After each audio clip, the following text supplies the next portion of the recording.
Hotel രുചിയിൽ നമുക്കൊരു chicken മന്തി ഉണ്ടാക്കിയാലോ? അപ്പോൾ അതിനാവശ്യമായ സാധനങ്ങൾ 1 കിലോ ചിക്കന്, ഒരു വലുതാക്കി മുറിക്കേണ്ടി കേട്ടോ. അപ്പോൾ ഇത് ചെറുതാക്കിയാണ് കൊണ്ടുവന്നിട്ടുള്ളത്. അപ്പോൾ ഒരു കഷ്ണം ഇഞ്ചി, കുറച്ച് വെളുത്തുള്ളി, ഒരു ക്യാപ്സിക്കം കേട്ടോ. വെളുത്തുള്ളി ഇഞ്ചി നമുക്ക് ചതച്ചിട്ട് എടുക്കാം കേട്ടോ, പേസ്റ്റാക്കി എടുക്കാം. പിന്നെ അതിലേക്ക് ആവശ്യമുള്ളത് കുരുമുളക് 1 ടീസ്പൂണ്, നല്ല ജീരകം കേട്ടോ. ഇത് നമുക്ക് ചതച്ചെടുത്ത് എടുക്കാം കേട്ടോ. പൊടിയേണ്ട, ചതച്ചെടുത്തിട്ട് വന്നാൽ മതി കേട്ടോ.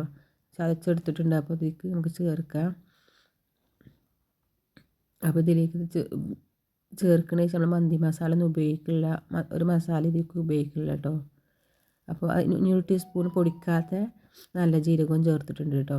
പിന്നെ ഇതിലേക്ക് നമുക്ക് ക്യാപ്സിക്കം, അതുപോലെ വെളുത്തുള്ളിയും ഇഞ്ചിയും ചതച്ചതും ചേർക്കാം കേട്ടോ. ഇത് ചതച്ചെടുത്തിട്ടിങ്ങനെ, അപ്പോൾ അത് നമ്മൾ ചേർത്തിട്ട് നല്ലോണം മിക്സ് ആക്കാം കേട്ടോ.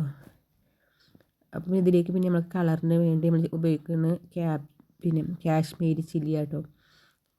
എരിവിനല്ല കേട്ടോ, എരിവിന് നമ്മൾ കുരുമുളക് ചേർത്തിട്ടുണ്ട്. കാശ്മീരി കളറിന് വേണ്ടിയിട്ടോ. മറ്റേ ഒരു ചിക്കൻ ഒരു വെള്ള കളറായി നിൽക്കും കേട്ടോ. കുറച്ചൊരു ഫുഡ് കളറും ചേർത്തിട്ടുണ്ട്. ചേർക്കണമെന്നില്ല, കാശ്മീരി ചേർക്കുമ്പോൾ അതിൻ്റെ ആവശ്യമൊന്നുമില്ല, എന്നെല്ലാം ചേർത്തുന്നുള്ളൂ. പിന്നെ എനിക്ക് മാഗി ക്യൂബ് വേണ്ട, മാഗി ക്യൂബ് പൊടിച്ചിട്ട് ചേർക്കണം കേട്ടോ. എന്നിട്ട് ചേർത്തിട്ട് ചിക്കനിൽ മിക്സ് ആക്കിയിട്ട് പിന്നെ ഉപ്പുണ്ടോ നോക്കിയിട്ട് കുറവുണ്ടെങ്കിൽ മാത്രം ഉപ്പിട്ടാൽ മതി കേട്ടോ. അതിൽ അത്യാവശ്യം നല്ലോണം ഉപ്പുണ്ടാവും.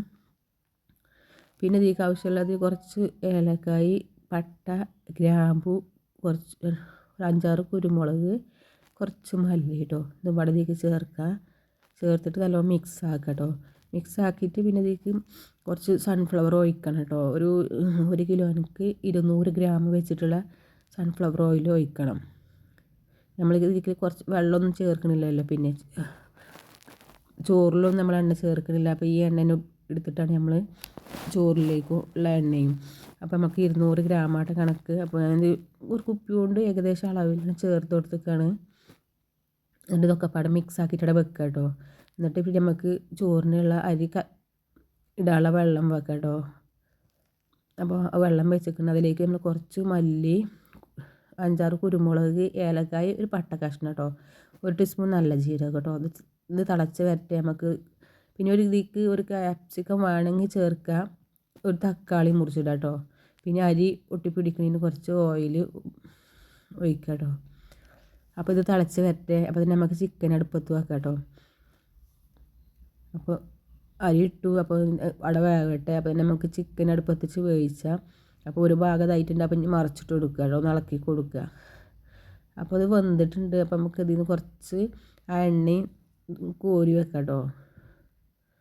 എണ്ണ കോരി നമ്മൾ എടുത്ത് വെച്ചിട്ടുണ്ട്. അപ്പോൾ ആ ചോറ് വെന്തിട്ടുണ്ട് കേട്ടോ.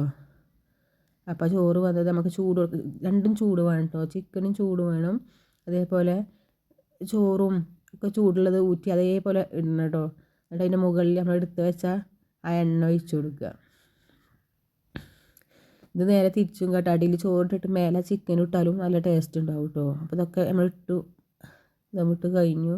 അപ്പോൾ അതിലേക്ക് കുറച്ച് കളറിന് വേണ്ടിയിട്ട് കുറച്ച് ഫുഡ് ചേർക്കണമെന്നില്ല. അടിയിൽ ചിക്കനിന് കളർ ചെറുതായിട്ടുണ്ടാകുമ്പോൾ പിന്നെ നമുക്ക് ഇതിലേക്ക് മന്തിൻ്റെ സ്മെല്ല് വരാൻ വേണ്ടിയിട്ട് നമ്മൾ കുറച്ച് കടലിട്ടിട്ട് അതിലേക്ക് കുറച്ച് സൺഫ്ലവർ ഓയിൽ ഒഴിക്കുക കേട്ടോ. പെട്ടെന്ന് മൂടും ചെയ്യണേ. അപ്പോൾ അങ്ങനെ ദമ്മിൽ വെച്ച് ഒരു അരമണിക്കൂറോ ഒക്കെ മതി കേട്ടോ. ബിരിയാണീൻ്റെ അത്ര ഇരിക്കണമെന്നില്ല, ഒരു 10 മിനിറ്റോ അരമണിക്കൂറോ ഇരുന്നാൽ നമുക്ക് എടുക്കാം കേട്ടോ.